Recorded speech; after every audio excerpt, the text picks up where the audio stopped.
900 చిల్లర కోట్లు developmental activities, welfare programmes 545 కోట్లు, ఎన్సీఆర్టీ బిల్డింగ్ కన్స్ట్రక్షను, ఇవన్నీ కలిసి డెవలప్మెంట్ యాక్టివిటీస్లో 900 కోట్లు, వెల్ఫేర్ స్కీమ్స్ 545 కోట్ల రూపాయలు ఖర్చు పెట్టాం.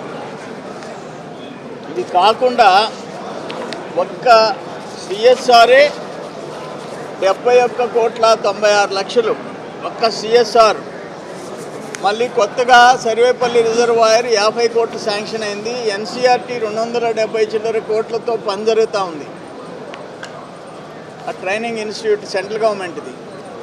మళ్ళీ ఇప్పుడు మడవనూరు ప్రాంతంలో 280 ఎకరాల్లో ఒక స్టీల్ ఫ్యాక్టరీ రాబోతుంది 3,600 చిల్లర కోట్లతో, 3,600 చిల్లర కోట్లు. ఇవన్నీ దట్ ఈస్ బికాజ్ ఆఫ్ కూటమి ప్రభుత్వం, చంద్రబాబు నాయుడు గారి కృషి, లోకేష్ బాబు గారి డాషింగ్ నేచర్, ఐటీ మినిస్టర్గా, అటు ఎడ్యుకేషన్ మినిస్టర్గా మ్యాక్సిమం. ఈరోజు చెనపల్లిపాళెం మోడల్ స్కూల్ కింద నియోజకవర్గంలో ఒకటి సెలెక్ట్ చేయమని లోకేష్ బాబు ఆర్డర్స్ ఇస్తే చెనపల్లిపాళెం ఇచ్చాం, సెలెక్ట్ అయిపోయింది. మళ్ళీ కేరళ మోడల్ స్కూల్కి 7,50,00,000 రూపాయలు బీపీసీఎల్ ఇస్తూ ఉంది. మళ్ళీ power grid corporation 3,80,00,000 skill development centre తెస్తూ ఉన్నాం. ఇప్పుడు ఈ 70 చిల్లర కోట్లు కాకుండా ఈ సంవత్సరం అదానీ కృష్ణపట్నం పోర్టు దాదాపు 25 కోట్ల రూపాయలతో అనేక అభివృద్ధి కార్యక్రమాలు చేయబోతున్నాం సిఎస్ఆర్ ఫండ్స్ కింద. అట్లా రాజీ లేకుండా అభివృద్ధి కార్యక్రమాలు చేసుకుంటూ పోతున్నాం. వాళ్ళు 7,500 పిఎం కిసాన్ కింద కేంద్రం 6,000 ఇస్తే మీరు 7,500 ఇచ్చారు, మేము 14,000 ఇస్తున్నాం.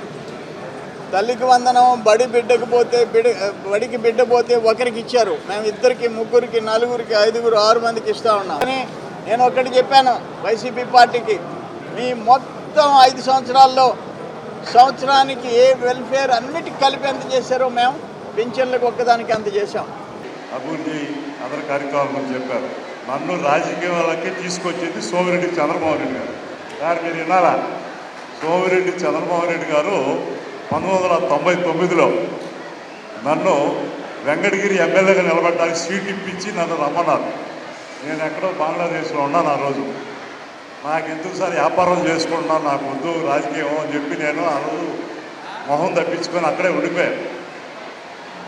తర్వాత మళ్ళీ 2004లో ఇక నేను డైరెక్ట్గా చెప్తే జరగదేమని చంద్రబాబు నాయుడు గారు పక్కన కూర్చొని, మన గౌరవ ముఖ్యమంత్రి గారు పక్కన కూర్చొని, మస్తానయ్య నువ్వు ఎట్టయినా కూడా పోటీ చేయాల్సిందే, చంద్రమోహన్ రెడ్డి పట్టుబడుతున్నాడు, నా కోసం కాకపోయినా మీ శ్రేయోభిలాషి సోమిరెడ్డి చంద్రమోహన్ రెడ్డి గారి కోసం నువ్వు పోటీ చేయాలని చెప్పి 40 నిమిషాలు చంద్రబాబు నాయుడు గారు ఆ రోజు 2004లో దగ్గరుండి మాట్లాడించినటువంటి మా శ్రేయోభిలాషి సోమిరెడ్డి చంద్రమోహన్ రెడ్డి గారిని నేను అభినందించాలో, ఏంటంటే నేను రాజకీయాలు వద్దనుకున్నా, మన పాత్ర రాజకీయాల్లో అంత బాగుండదేమో అని.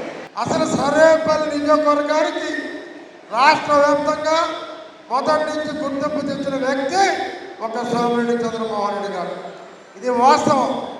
ఎందుకంటే ఈరోజు మనం 2 సంవత్సరాల విజయోత్సవ సభ పెట్టుకుంటామంటే ఆనాటి రాక్షస ప్రభుత్వం, ఆనాటి పనికి మారిన ప్రభుత్వం, ఆ రౌడీజం ప్రభుత్వం, ఆ ప్రభుత్వంలో తిరిగి మళ్ళీ తెలుగుదేశం పార్టీ వస్తుందా, చంద్రబాబు నాయుడు ముఖ్యమంత్రి అవుతాడా అని అందరికీ ఒక డౌట్ ఉండేది. ప్రతి ఒక్కరిలో ఇంకా తెలుగుదేశం పార్టీ రాదు, ఈ రౌడీజం పరిపాలన ముందు ఈ పార్టీ ఉండదు అనే పరిస్థితుల్లో ఈ పార్టీ తిరిగి వస్తుంది, ఈ పార్టీ తిరిగి నిలబడుద్ది అని ఈ రాష్ట్రంలో అతి కొద్ది మంది శ్వాసపరుల్లో నేను ఒకరిని చెప్పి నేను మనవి చేస్తున్నాను.